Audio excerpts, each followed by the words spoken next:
Isn't it encouraging to see these young men who are assembled here tonight and who've been assembled here all day to hear some good, strong gospel preaching? We have a preacher shortage in our world, they tell us more and more. And so I'm grateful so much for all of those students who are represented here. And someone might say, well, you know, some of them are TSOP and not MSOP. And my response to that is, as long as they PTW, it doesn't matter to me what initials you put in front of it, as long as they preach the word. That's what we need, and we need to join together in preaching the word. And isn't it encouraging to hear preachers stand up? And I was privileged to listen online this afternoon, though I was not able to be here in person. Isn't it encouraging to listen to men stand up and preach what this book says without fear or favor? Doesn't that encourage us greatly? Brother Cates, the former director of the Memphis School of Preaching, used to talk about things being stronger than horseradish or strong as horseradish. And the kind of preaching you heard this afternoon and tonight with Brother Mosier falls into that category, and I'll do my best not to break that tradition. Brother Popejoy told me about pulling the clock down off the wall, and he made sure, though, I understood that wasn't licensed to just to do what I wanted for as long as I wanted. It reminded me of the congregation where this preacher had a woman that would sit down off to the right of where he stood, and when she thought he had preached long enough, she would begin to sigh very audibly and fidget in her seat and squirm. And the longer he preached, the more demonstrative she became. She'd look at her watch, and when that didn't stop him, she would turn around and look at the clock on the back wall and gasp out loud about what time it was getting to be. And the preacher said to the elders, you know, this really is bothersome. I just get into the heart of my message, and Sister so-and-so has everyone watching the circus that she's performing rather than listening to the words that I'm preaching. And they said, you know what, you're right, we're going to fix this. And so that Sunday morning came, and he got up to preach, and she thought he'd gone a little long, and so she starts sighing, and he keeps preaching. She starts squirming and fidgeting. He keeps preaching. She starts looking at her watch very demonstratively, and he keeps preaching. And so finally she turns around to look at the clock on the back wall, and it's gone. It's been replaced with a life-size poster of the preacher. To which she said, oh no, they've taken down time and put up eternity. What are we going to do? And I will do my best to try to keep you from saying that tonight. I'm going to be respectful. My message is no more important or less important than anyone else's. I'll do my best to get through it. As you and I contemplate this statement, during the next 10 minutes, some very disturbing things are going to be happening on the average across America. During the next 10 minutes, on the average, there will be 10 young people who will attempt to commit suicide. There are going to be 618 high school seniors on the average who would smoke marijuana. And then there are girls between the ages of let's see, I cannot see what that says there, 15 to 19, that's it, who are going to become pregnant. And then on the average, the statistics show that 5 of those girls will give birth to the children, but they will do so as unwed mothers. 8 of those girls will have abortions.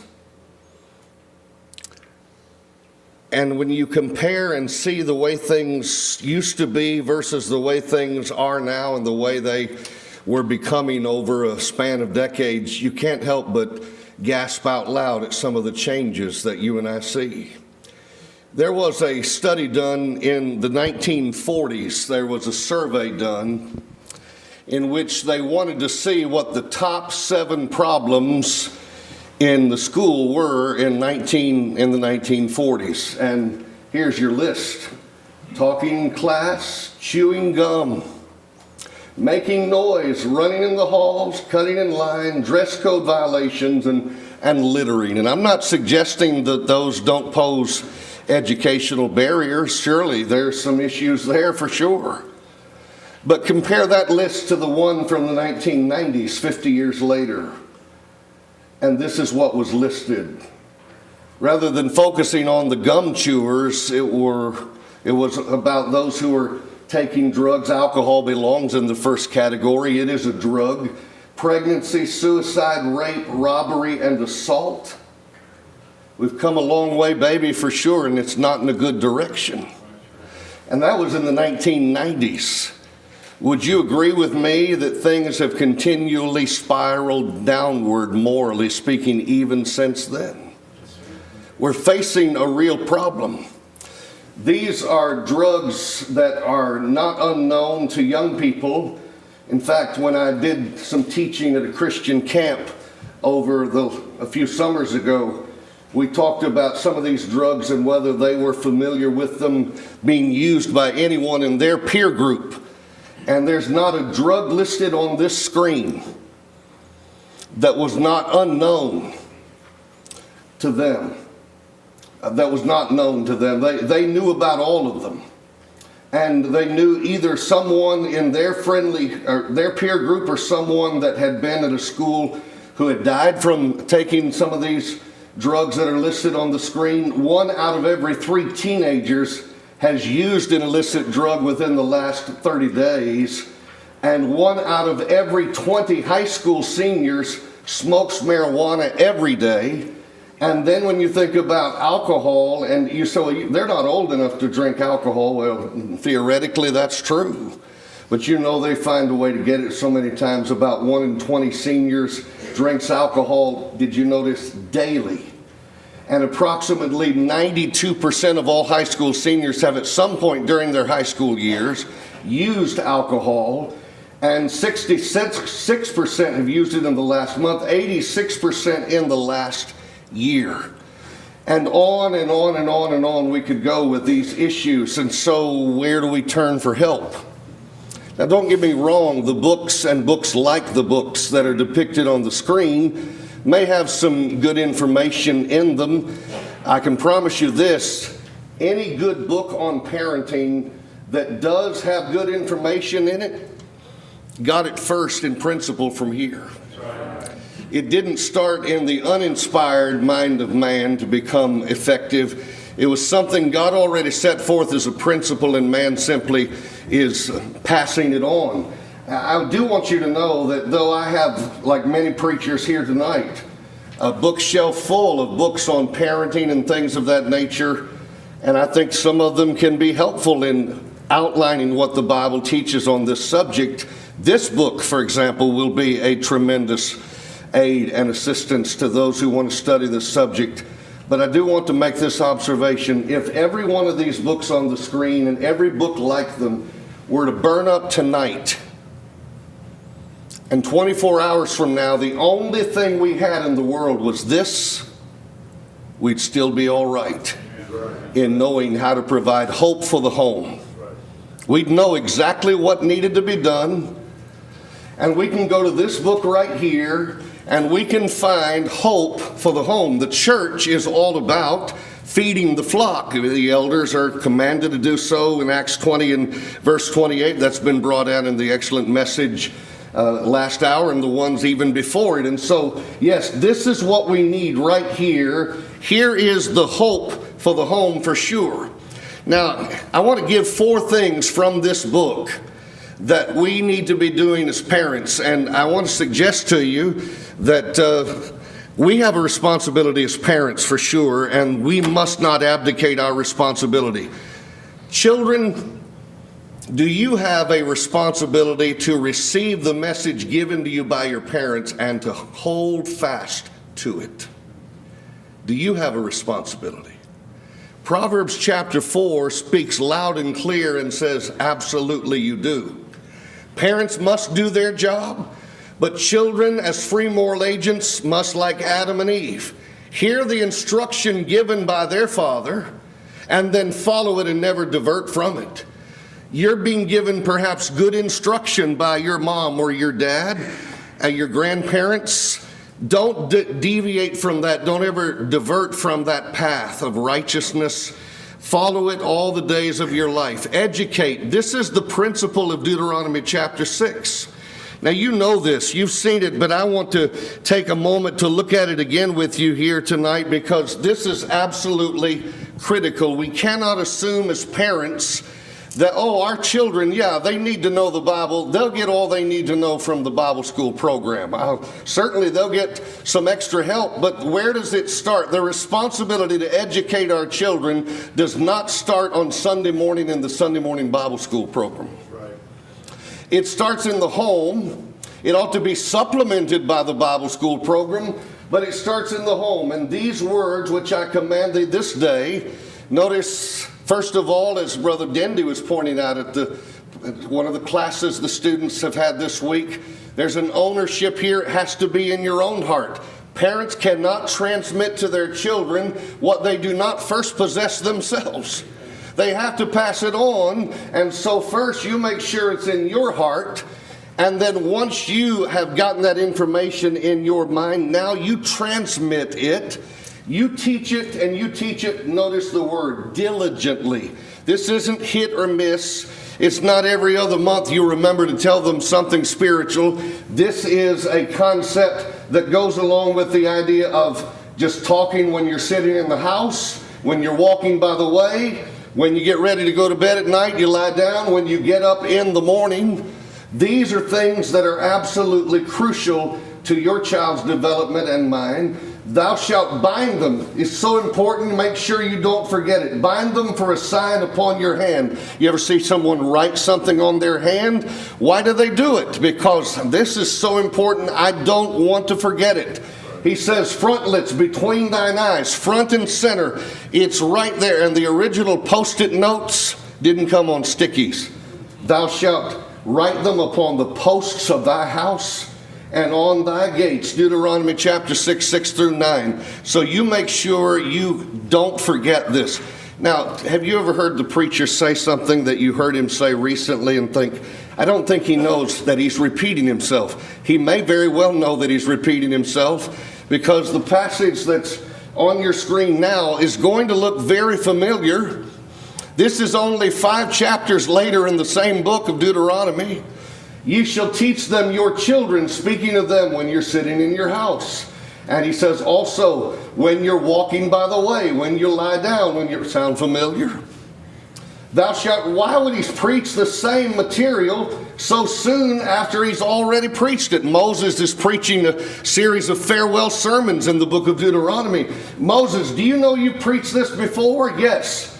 And I'm going to preach it again and again and again and again until people start doing it, until people start paying more attention to it. I don't want anyone to ever forget that this is important. Notice that your days may be multiplied, and the days of your children, in the land which the Lord sware to your fathers to give them as the days of heaven upon the earth. Deuteronomy 11, 19 to 21. Same book. Now, in the book of Psalms, you find this statement, which we have heard and known. Well, how did you come to hear it and know it? Education. But where did they get this education? Our Bible school teachers told us. Well, I hope they do, but that's not what Psalm 78 begins with. Our fathers have told us. Fathers have the responsibility to do this educating. We will not hide them from their children, showing to the generation to come the praises of the Lord and His strength and His wonderful works that He has done. And here's the concept that we see. He established a testimony in Jacob. He appointed a law in Israel, which He commanded our fathers. What did He command our fathers to do? That they should make them known to whom? To their children.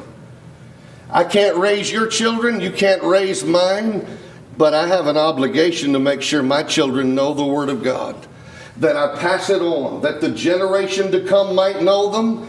even the children which should be born. I've heard about a mother that was expecting, reading the Bible out loud, and someone said, "You do know there's no one in the room, right?" And she says, "Oh, I know, but my child is able to hear my voice living inside of me." Well, you do know that your child doesn't understand the words you're saying right now, right? Yes, I know that. But I don't know when they will understand, but it helps me to know that I'm starting before they're even born to know or to hear words from the Word of God. And that is what every mama and daddy needs to be about, that our children may not forget the works of God, but rather keep His commandments. Psalm 78, 3 through 7. Now, this information is very important, but there's also the need for motivation, for reformation at times. And as one person put it, not original with me, but they said there are times when we must apply the board of education to the seat of knowledge. And my mom and dad were very much willing to do that. They did not fall for this idea, this woke idea that has been around for a long time now, that no, you cannot discipline your children in any way that would involve a physical spanking, because that would be tantamount to child abuse. I want you to consider something here with me that will set the stage for why I'm about to go over these verses I'm about to go over. When I preached at a certain congregation decades ago now, which shall remain nameless, there was a little 4-year-old boy. Remember his age, 4. He got him a brand new pair of cowboy boots, and they had a sharp point on the end of them. And one Wednesday night, he thought it would be hilarious if he walked around the church building kicking people with his cowboy boots as hard as he could, and then running away laughing in glee. But then he kicked Sister So-and-so. She was the kind of elderly lady that if she bumped into a door jamb, her skin was so frail, it would bleed. When he kicked her in her shins, she was bleeding profusely. I saw him do it. His parents weren't around when he did it. I thought if that had been my child, and my child could do things like that, yes, children are children and have to have foolishness driven out of them. But I thought to myself, if I were a parent and someone saw my child do this, I would want them to bring that child to me and say, "Here's what I saw," and then I'd take care of it, right? I thought that's what would happen here. I took the boy to his daddy, and I said, "Here's what happened. Sister so-and-so's on the front bench up there. Some of the nurses in the congregation are attending to her. But I just wanted you to know how she came to be bleeding. And I wanted to turn this over to you because I know you're the dad." He picked his boy up, and they went down to the front bench where she sat. And he said, "Now you apologize to her for kicking her." And he said, "No." He said, "No, I'm serious. You apologize for kicking her." And he said, "No." And this time, he took his hand and slapped his father across his face and left a big red handprint on the side of his face. And his father said, "Now, we've talked about that. Don't do that. You know I don't like it when you do that." Mercy, mercy. And some of us were watching this thinking, "Are you serious? Are you serious?" And he says, "No, you apologize to her. Do you see that you made her bleed? You apologize to her." And he said, "No," and spit in his father's face. And some of us were wanting to initiate emergency adoption proceedings so that we might take matters into hand that needed to be taken into hand. Amen. I watched this whole thing unfold. His father reached up and wiped the spit away from his face and said, "You know I don't like it when you do that. I wish you wouldn't do that." He walked away with that boy. The boy never apologized. And then the elders informed me that they thought I needed to go visit that family. And I said, I agree they need to visit. I'd like for you all to go with me. They said, we've got confidence in you. You can handle it. I'm thankful that I worked with other elderships that would have been first in line to lead the way and not expect me to do it as the preacher. Though I was happy to help, I am no authority. So I went to their home. And she pulled out Dr. Spock's book and brought it over to me and said, you need to read this chapter in Dr. Spock's book on the terrible twos. Do you remember what I told you about the age of her child? Her child's 4. I don't know if I was supposed to read the chapter twice or what, how that's supposed to work, but her child is 4 years old. And I had my Bible with me. I took Dr. Spock's book in one hand and picked up my Bible in the other hand, and I said, by the way, you may not be aware of this, Dr. Spock has recanted his writings, his former writings, as being too permissive. But even if he never had, if I hold this book up by Dr. Spock or whatever doctor or psychologist you want to put on the cover, and I hold up this book side by side with it, you tell me which book has the most wisdom in it on how to rear children. And she said, well, the Bible, of course. And I said, well, I want to show you some verses from the Bible. And so I invited her to look at Proverbs chapter 13 and verse number 24. In Proverbs chapter 13 and verse number 24, you'll notice the statement, he that spareth his rod shall be parent of the year. Is that what your Bible says? No, sir. He that spareth his rod, now the world can't grasp this, hateth his son. They think, no. If you love your child, you would never spank them in any way, shape, or form. You would never do this because that would make them cry. I wonder, and I asked her that day this same question, and I wonder if moms would be willing to raise their hand. Dads may have been involved too, but mostly it's the moms who do this. How many parents in here, male or female, would raise their hand and say, yes, I did take my child to get their vaccination and their shots, and I knew they were going to cry before I took them? You are the most barbaric people that I have ever met in my life. You just admitted you did something on purpose that you knew was going to make your child cry. How cruel can you be? And you would say, justifiably so, right back to me, what do you mean cruel? Yeah, it stung for a few seconds, but it was so important to preserve them from a greater pain down the road. And friends, no parent enjoys spanking their child. And you know, the Bible talks about giving this dose of discipline in a measured and on purpose sort of way, just like the vaccination.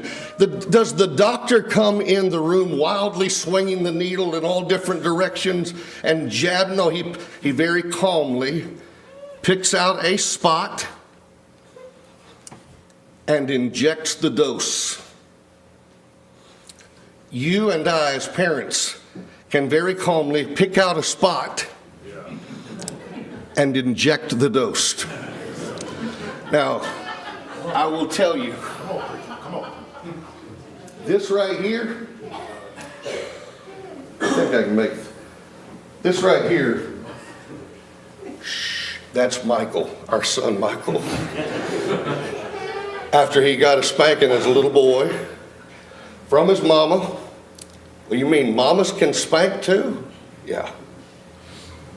Maybe not as hard as dad's spanking may seem, but yeah, mamas can give that measured dose of discipline.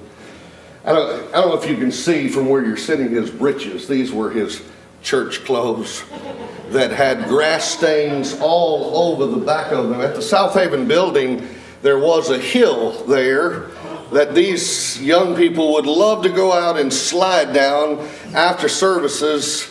And if you had any nice pants on at all, forget it, they're ruined. And we had seen more than one pair ruined, and Mama and Daddy had laid down the law, said, son, you slide down that hill again in your nice pants and you will get a spanking. Do you understand? Yes. So what's going to happen if you slide down that hill in your nice pants? I get a spanking. Okay, so we're clear, yes. So what does he do? First chance he gets, he slides down the hill in his dress pants, and when Mom announces you're going to get a spanking, it's like, what? How could this be? But he knew. But you see what Mama's doing when I took this picture? I was in the bathroom watching all this with my phone, quietly taking pictures, not planning until he was much older and out of the house to ever really get into all this. This is a hug from a parent that says, yes, I had to give you that measured dose of discipline, but I gave it to you for one reason. I love you, and I want you to learn boundaries, because if you don't learn them now, you'll cross boundaries that are going to cost you your eternal soul. I would rather my child go through a little pain here on earth than eternal pain hereafter.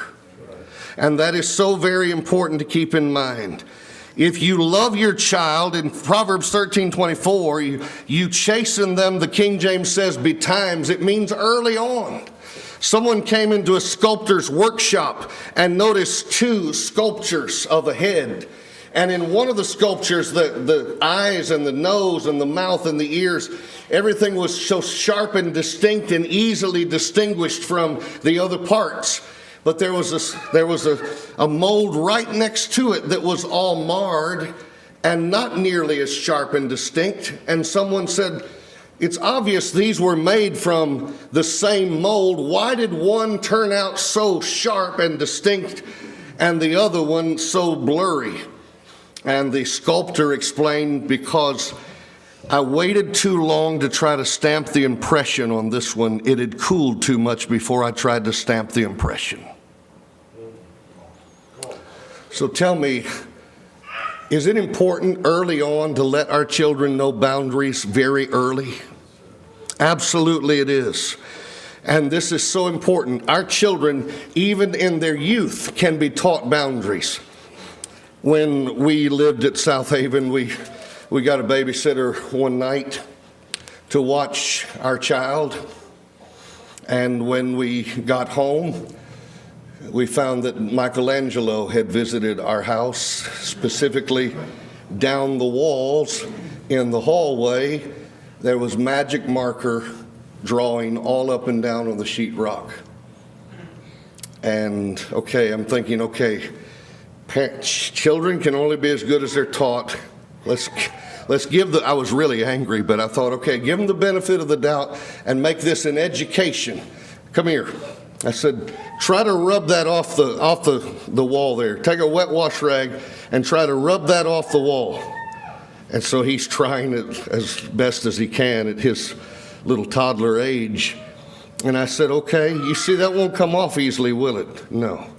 We don't draw on the walls with magic marker. What you do is you get a piece of paper from the babysitter or from Mama or Daddy, and you draw on it. You don't draw on the walls. Okay, do you understand? So some weeks later, Tish and I decided that we were going to go on another date. Maybe we needed a spanking. We hired the same babysitter. And so before I left for our date, I took our young son aside and I said, listen, what's the rule about drawing on the walls with magic marker? Don't do it. What's going to happen if I come home tonight and you've drawn on the walls with magic marker? Get panking. Yes, that's true. You will. So we're clear? Yes, sir. We leave. We enjoy our date. We come home and Michelangelo has struck again. Now, I take him in the bedroom after showing him the walls, and I said, what did we say was going to happen if you did this again? I get spanking. And you did it again? Yes. Did you know you were going to get? Yes. So listen, sometimes parents think, well, that spanking doesn't work. It's an endurance contest, dear friends. Parenting is a marathon. It's not a 100-yard dash. And we have to stick with it and trust that God knows what he's talking about. And listen, some children don't have to have much more than a look. Other children you have from the same parents somehow have the constitution that says, I will defy you. And I'm going to do what I want. And then you as a parent have to say, and I will be your worst nightmare when you do. I will not let you get by with that. Not because it's a power trip I'm on, but because I don't want you to go on a power trip against the authority of Almighty God and your teachers and the policemen and other people that you think you don't have to listen to. That is so important for us to keep in mind. So Proverbs 19:18. You know this one. Chasten thy son while there is hope, and let not thy soul spare for his crying. Chasten thy son while there's hope. So that the hope for the home is indicated by an early on addressing of the issue and the problem, and there is hope. But don't let you, so you know as well as I do, that the child is going to act like you have hit them with a battle axe, even though you're giving them a measured dose of discipline. It's part of the drama, and you and I knew how to do it too when we were children, didn't we? I visited a home where I stayed in their home actually years and years ago.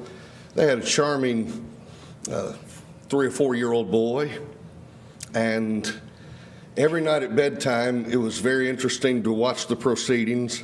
Mama would say, you're going to bed, and she'd put him down in his bed, and then he'd get up, and then she'd put him down in his bed, and he'd get up, and she was wearing herself out. And she came out one night, after I'd watched this happen 1 or 2 nights in a row, she came out and plopped down. She said, I just wish I knew of a way that I could get him to go to bed and stay in bed and not get up. I've told him if it's an emergency, get up, but don't get up unless it's an emergency. I just wish there was a way that I could keep him in that bed.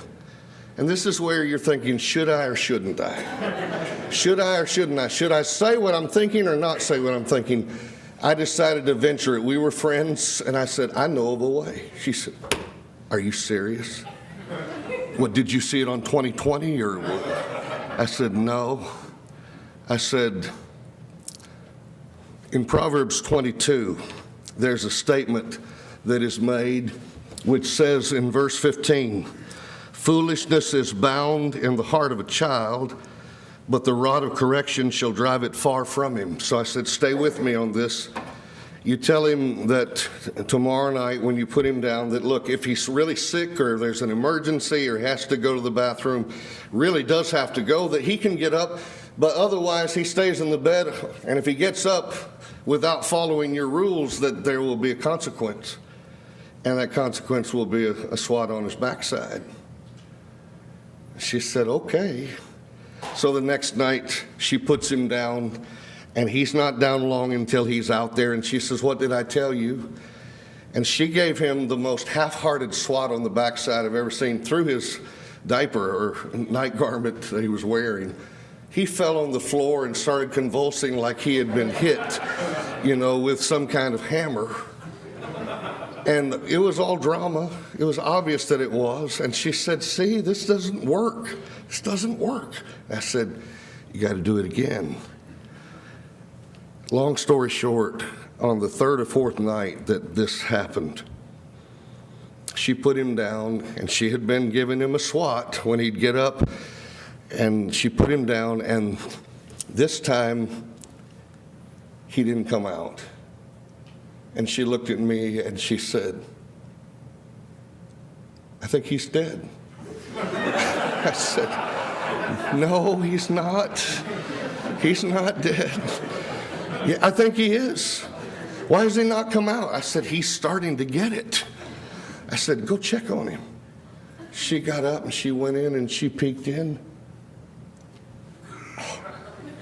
She came out, she got on the phone, called her sister in California and said, you will never guess what I'm doing right now. I'm relaxing, I'm talking to you right now. She didn't sound relaxed to me. She was high as a kite as far as her emotional high was concerned. She was so excited that she could actually relax and do some things she needed or wanted to do for her own self-preservation and mental anxiety. And you know, those things were available earlier if she'd only taken advantage of them, right? It would have given her rest. Look at Proverbs 23, 13 and 14. Proverbs 23, 13, withhold not correction from the child, for if thou beatest with a rod, he shall not die. Thou shalt beat him with a rod and deliver his soul from hell. Now, our world has so amplified this idea of getting a beating that it means something in a lot of people's minds today it never meant when we were growing up. My mom or dad would sometimes tell me, you're going to get a whooping, or I'm going to give you a beating, and they didn't mean they were going to beat me, irresponsibly or anything, any way, shape, or form. It wasn't child abuse at all.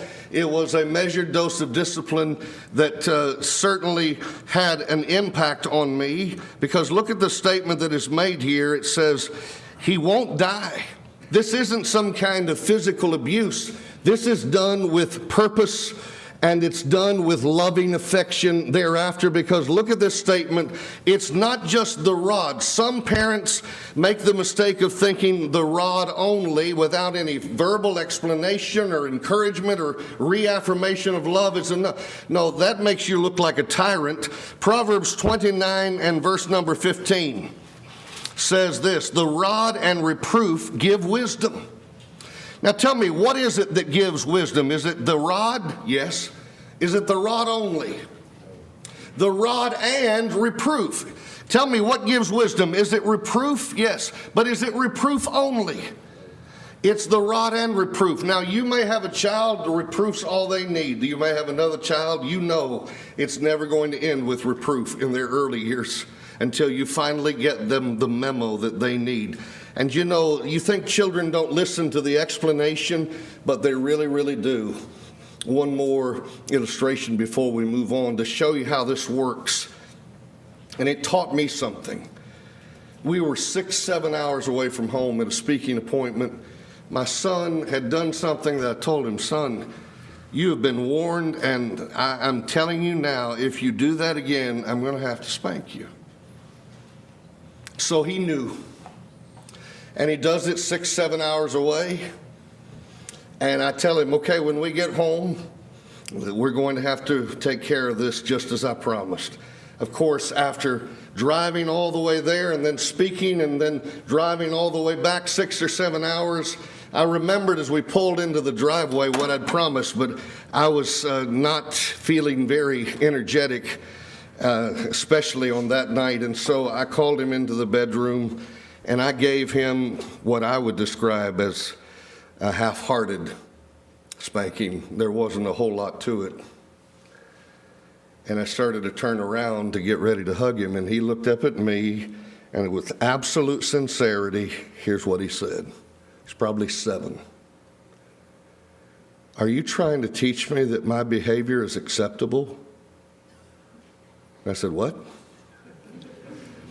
He said, you've always told me that you try to make the spanking hurt just enough to make me say, oh, I'll never do that again. That didn't hurt at all. Where's my motivation not to do that again? By the way, his brother and sister to this day still taunt him about the foolishness of admitting that to me, they tell him. But I didn't see it as foolish as much as I saw it as a lesson in education for me as a parent. What did that tell me? He understood the connection. I'm not a parent who's just had a bad day and I'm venting my parental anger on you by giving you a whooping to get some stress out of me. No. He was telling me, I understand the only reason you're doing this is to try to modify my behavior, and you said you want to make it sting just enough that I won't do it again. Well, where's my motivation? And what could I say? I said, well, bend over. And I gave him a little more motivation, and that time when I hugged him, I was crying. Because he told me he got it. And parents, we're not out to hurt our children, we're out to keep them from eternal hurt. That's what's involved in this. And look, I'm not suggesting you have to ramp up to the spanking first thing. If you have other methods that are working, then by all means use them. But don't shy away from the spanking as if it's child abuse, because when you do that, you're basically saying, God, you made man, but you don't know what makes man tick like I do. Wait a minute. If he's Almighty God, he knows more than I know about what makes a man respond, and he thinks and says that the rod and reproof can do that. And then I close out Proverbs 29 by saying, verse 17, correct thy son, and he shall give thee rest, yea, he shall give delight unto thy soul. So it's all about education. Now these last go very quickly. Demonstration. It's not enough to give education if you don't provide demonstration with it. It's called practicing what we preach. And if we teach our children to be honest, but they then see us being dishonest, we shouldn't be shocked that they are going around practicing dishonesty. Like the father whose boys brought home this dog that was a stray, and they got attached to the dog, and they didn't hear of anyone missing their dog. And so then one day, after the boys had gotten quite attached to this dog, they saw the sign, dog missing. He's got a black shiny coat and 3 very distinct white hairs near the nape of his neck. That was this dog. And the boys said, Daddy, please don't make us give that dog up. We love that dog. Please don't make us give that dog up. And in their presence, he plucked those 3 white hairs so they wouldn't be seen in case someone came along and said, hey, that's our dog. Now tell me if that demonstration of dishonesty is going to have more of an impact on his children than him saying, well, you ought to be honest, children. The demonstration of dishonesty is going to be much more definitive. Now, here's what I want to say regarding this in summary. This is an old poem I read years ago, and I don't even remember the source from which it came, but it resonated. We read in the papers, we hear on the air. What do we hear? We hear of killing and stealing and crime everywhere. We sigh and we say as we notice the trend, this young generation, where will it all end? But can we be sure that it's their fault alone, that maybe most of it isn't really our own? Too much money to spend, too much idle time, too many movies of passion and crime, too many books not fit to be read, too much of evil in what they hear said, too many children encouraged to roam by too many parents who won't stay at home. Kids don't make the movies. They don't write the books that paint this picture of gangsters and crooks. They don't make the liquor. They don't run the bars. They don't pass the laws or make the high-speed cars. They don't make the drugs that addle the brain. That's all done by older folks, greedy for gain. And so in so many cases, it must be confessed, the label delinquent fits older folks best. So many juvenile delinquents, frankly, became juvenile delinquents because of adult delinquents who helped motivate and influence them in that direction. And listen, worship is so important. You show me a place where parents are both faithful to the Lord. They not only attend regularly, they're participating actively in the work of the church. 93% of their children were, in one survey, said to have remained faithful to that particular religious persuasion. And if only one of the parents is faithful, the figure drops to 73%. And in homes where only one parent attends and is only mildly active in the work of the church, only 53% stayed faithful. And then, most disturbing of all, in cases where both parents attend only infrequently, the percentage of their children who remain faithful plummeted to a woeful 6%. They watch us participate. Next to last, we participate because We know the most important thing is their eternal welfare. And we're not more interested in giving them material things than we are at treasures in heaven. Socrates said, "Could I climb the highest place in Athens, I would lift my voice and proclaim, 'Fellow citizens, why do you turn and scrape every stone to gather wealth and take so little care of your children, to whom one day you must relinquish it all?'" A fair question. "Daddy, how much do you make an hour?" the little girl asked. "Why would you need to know that?" "Because I thought if I knew how much you made an hour, I might be able to save up that much and have an hour of your time, Daddy."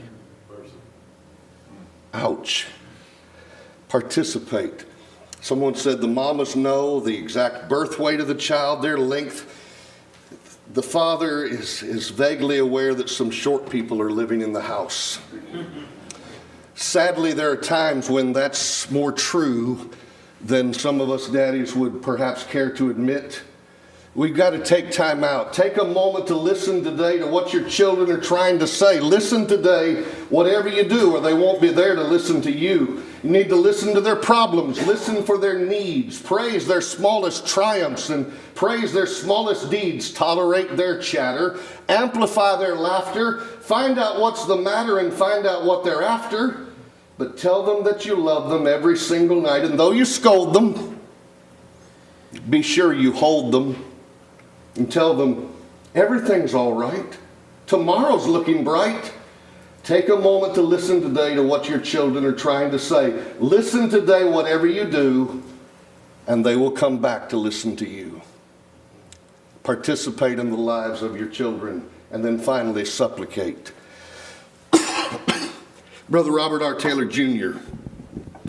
told of a soldier boy that was headed out for a night on the town with some fellow soldiers that were going to be involved in some debauchery. And he went with them, said he would go with them. But then he heard the bell ringing on the clock in town as they were crossing. And he always did the math. Whatever time it was where he was, he did the math. What time's it back home where my mama is? And on that particular night, he did the quick math in his head. And what time was it back home?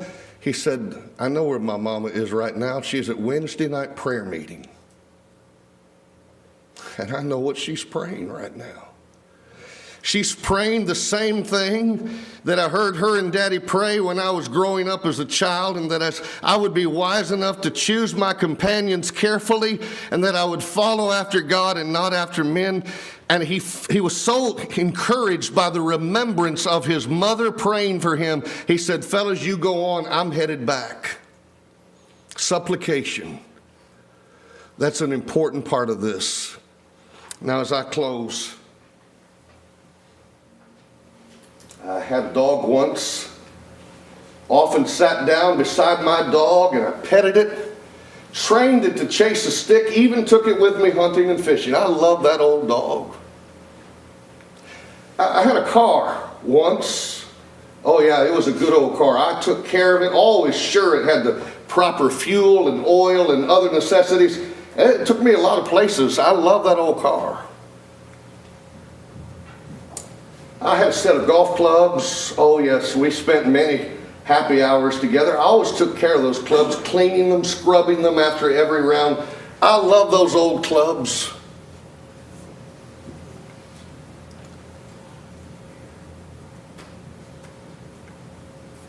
I had a child once.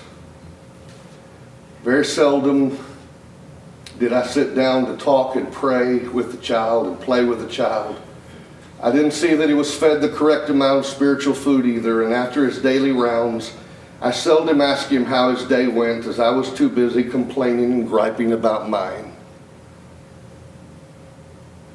Did I love my child as I ought? Time passes by. My dog died. My car wore out. Golf clubs broke. That didn't bother me. They were replaceable. But my child, I lost him too. And that's something that can never be replaced by anything. But I want to end on a positive note tonight. Hope for the home, right? How many days did that father in the parable of the prodigal son, the parable of the loving father, how many times had he looked at that horizon just hoping that maybe this would be the day that that boy would come back from the far country? I actually was in the audience when a preacher, a well-known preacher years ago, was speaking to a crowd at a lectureship, and he said, here are the statistics about young people leaving the Church of Christ. And he said, let me tell you something, parents, they are not coming back. And I was sitting there thinking, okay, wait a minute. Some of them could. I'm not going to sit here and say they're all coming back, but let me ask you, are some prodigals ever known to return from their prodigal living? Yes or no? Then why would you tell parents, well, let me just tell you right now, they are not coming back. They may not, but I'm telling you, God even wooed his own unfaithful children, Israel, and begged them to return to him. He did not give up on them and write them off immediately, and neither should we. There is this idea that God is represented by the father in the parable there, and he longs for his prodigal to come home. And I got a text just last night from someone who's brokenhearted. Their daughter is leaving the church right now. And I sent back a message of encouragement, and I said, there's good news. Prodigals do come home sometimes. They do. And that's what we cling to, that hope. Parents, our children are children only once. Let's invest our time in them now. The gospel invitation is about to be given. I'm assuming that I'm giving the invitation. And so I may have even been told that I wasn't, forgot, but I'm going to give it right now, and I'm sure no one will stop me. I'm not suggesting that if there are parents here whose children have gone astray that you're definitely the cause. I don't know. God knows. You know. I do know that children are free moral agents, and they can often make the same kind of decisions that Adam and Eve made, to leave good teaching and to forsake what they've been taught. Whatever the case, if their apostasy is on your heart and mind tonight, don't forget to pray every night about their return.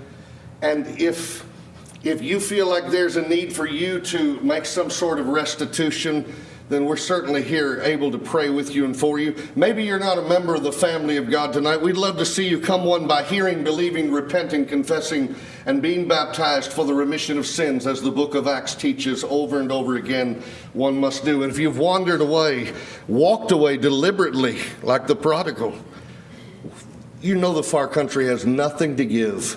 Come back. Come back without delay. Make this right. There's hope in heaven. There's not hope anywhere else. As together we stand and as we sing, won't you please come? Oh, dear